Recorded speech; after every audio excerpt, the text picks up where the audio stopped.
Hey, how's it going? I'm coming to you from San Francisco, California. I'm hijacking Brenda's channel tonight because Brenda can't be with me. I'm up here doing a house sitting and pet sitting assignment in the city, and Brenda's staying at a boarder's house in Napa. So Brenda's out roughing it out there in wine country, and I'm just taking over her channel tonight, doing a quick little video.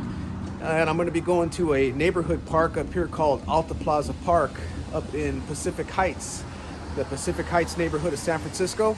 So join in.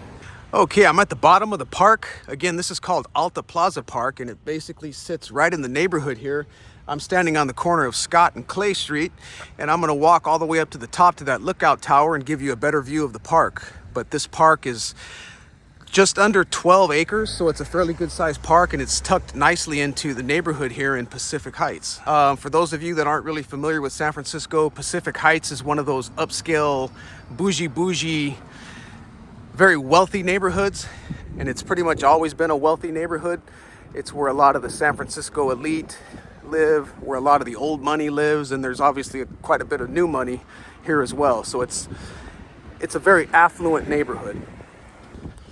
And Nancy Pelosi, the ex-congresswoman, the ex-52nd House Speaker, she lives about a 5-minute walk from here. Okay, this is the side entrance coming into Alta Plaza Park. And again, this is just under 12 acres. And it's a pretty nice park. They have basketball courts, they have tennis courts, they have pickleball courts. They have large grassy areas for people to have picnics or just lay out on, meditate, write poetry.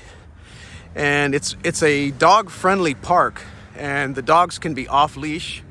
So a lot of the neighborhood folks show up and just let their dogs roam around and romp and play, and it's a nice little place to spend an evening.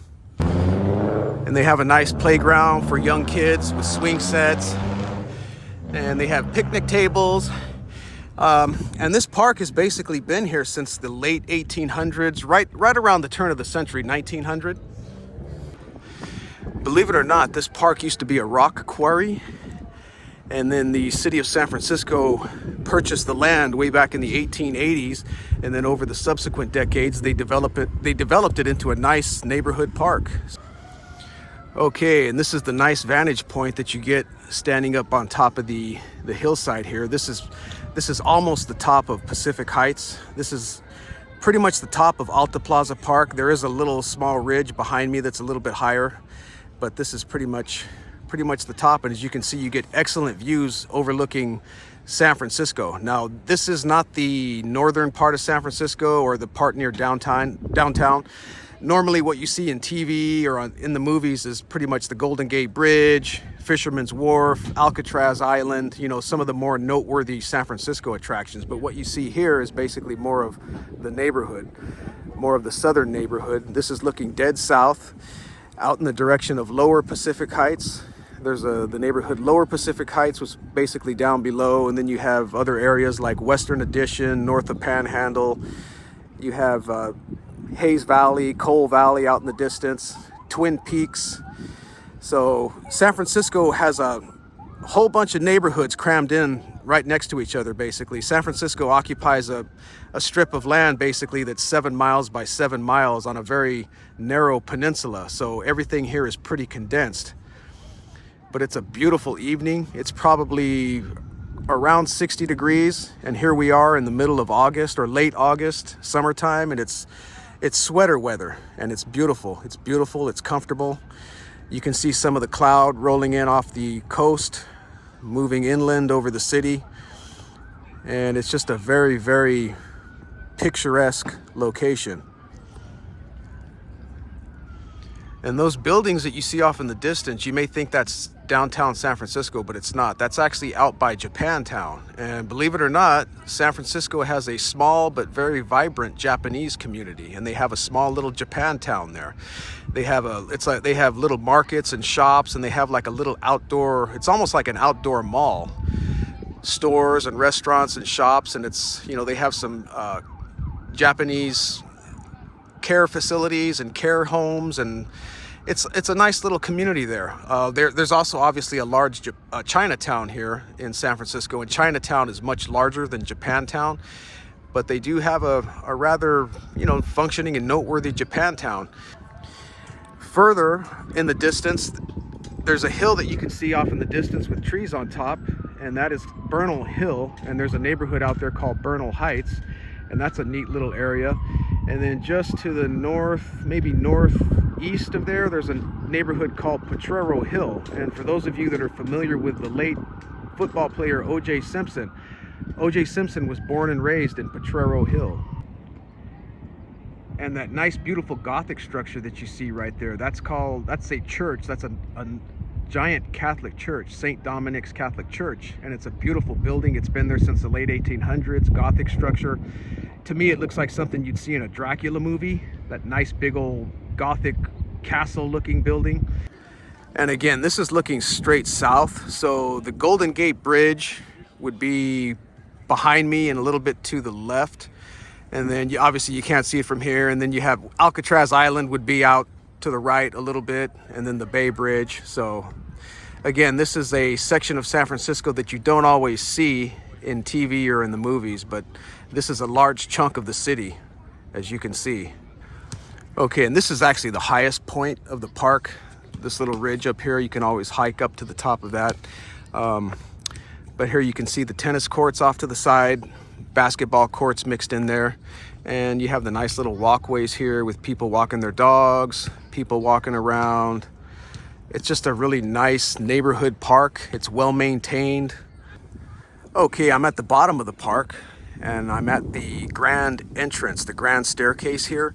And I want to give you a little bit of movie history. Back in 1972, they filmed a car chase scene that was part of a movie called What's Up, Doc, starring Melanie Griffith and Ryan O'Neal. And I haven't seen the movie yet, but I've seen clips of the car chase scene, and it's kind of cool because there were 4 cars, and it was a rather aggressive car scene, and they started from the top of the steps and they drove the cars all the way down.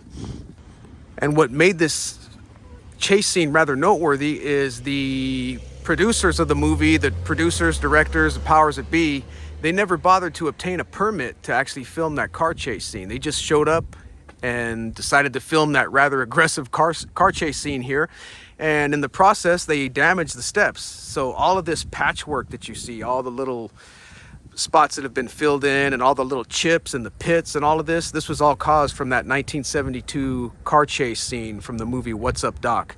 And after they filmed the scene, they basically just packed up and left. And the powers that be, the producers, directors, they never bothered to make restitution or anything. They didn't ask the city for permission to film that scene. So it kind of created a little bit of some animosity in the neighborhood amongst the residents here and also with the city itself. So just a little movie trivia there for you. One more piece of movie history here, and then I'm going to leave you, is in 1974, the movie called The Conversation with Gene Hackman. Really good movie. They filmed it entirely in San Francisco, but they filmed a pivotal scene from that movie at this park.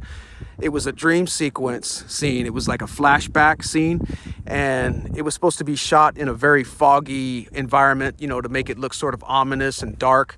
And the producers, directors were banking on the fog, but they were banking on it being naturally foggy here during their filming. Obviously, San Francisco is known for its fog, but the weather, unfortunately, didn't cooperate.